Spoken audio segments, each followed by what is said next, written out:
The duffel bag hit the floor with a heavy thud. "Dad, we're rich!" My 16-year-old's voice cracked with excitement. He unzipped it, revealing neat stacks of cash, 50s and hundreds, rubber-banded and stained with dust.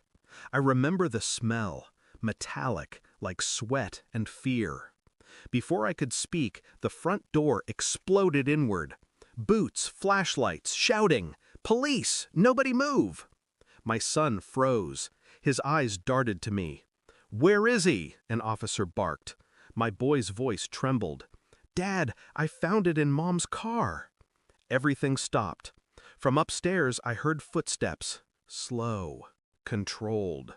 Then she appeared, my wife, hair still wet from a shower, robe cinched too tight. Her expression said everything the sirens outside didn't. And for the first time in 16 years, I realized I had no idea who I was married to. They left after 2 hours, took the cash, left questions. My wife sat at the table, pretending to cry. I stood by the sink, listening to the clock tick. "I swear, Mark," she whispered, "it's a mistake. Someone planted it."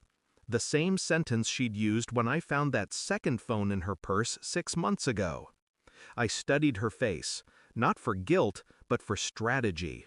The tears were too even, her pauses rehearsed. Our son was upstairs, shaking. He'd seen her differently tonight, too. That mattered more than any evidence.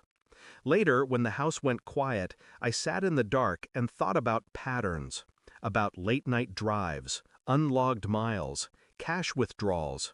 She always said she was working overtime, but overtime doesn't come in unmarked bills. And when I checked her car in the garage, the hidden compartment under the trunk mat was empty. She'd been careful.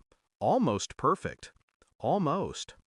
The next morning, I made coffee and kissed her cheek. I acted like nothing had happened. Years in the military taught me control. It's the most effective form of silence. While she pretended to call the insurance company, I went to work on the truth.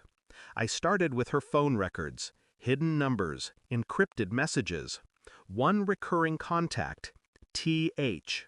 I traced the initials to a logistics contractor. Theft, laundering, offshore accounts. It was all there, buried beneath her normal life. PTA meetings, grocery lists, birthday reminders, and a double life built on stolen cash. She thought she could hide behind routine. She didn't know that's where I look first. By week's end, I had everything. Bank transfers, GPS logs, even footage of her at a rest stop meeting a man I'd never seen before. He passed her a brown bag. She kissed him. That was the moment something in me shut off. No anger, no heartbreak, just precision. I started recording everything. Her calls, her movements, her lies. Each one became a brick in the quiet revenge I was building. It happened on a Sunday. She was cooking breakfast, humming to a song she didn't like. I set my phone on the counter and played a video, grainy security footage of her car in the alley behind a bank. The timestamp matched the day of the robbery. She froze. "What is this?" "The truth," I said. She turned slowly, pale and small. "You're spying on me?" I didn't answer. I just slid a printed report across the counter. Names, amounts, dates, all signed under her alias, Teresa Hale.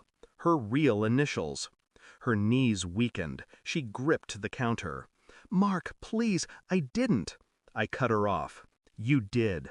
And for the first time, she realized I wasn't angry. That was what terrified her. I let her sit with it for a week. No shouting, no threats, just silence. Then, one morning, she woke to a letter on her nightstand, a subpoena with her name on it. The police had reopened the case. Anonymous evidence submission. She ran downstairs, panicked. "Mark, what did you do?" I looked at her, calm. I told them the truth. That you framed your son to buy yourself time. Her mouth trembled. "You can't." I already did. She reached for me, desperate now. You're ruining everything. No, I said. I'm correcting it. When the police came, she didn't cry. Not at first.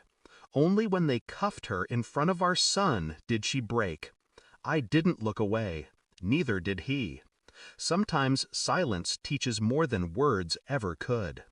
It's been 6 months. My son sleeps through the night again. The house feels cleaner, not just without her things, but without the weight she carried into every room. People ask if I miss her. I tell them the truth. I miss the person I thought she was. The rest of her, the lies, the secrets, the careful manipulation, was just noise I mistook for love. Some nights I replay the moment she walked down those stairs with the police behind her, her eyes searching mine for mercy. There wasn't any, because mercy belongs to the innocent, and she stopped being that a long time ago.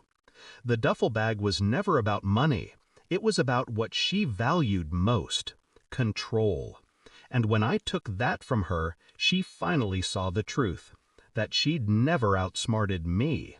I'd just waited for her to finish digging her own grave. Quietly, completely, exactly. Thanks for watching. Don't forget to like, share, and comment. Subscribe now to Cheating Stories Insight World for more amazing stories.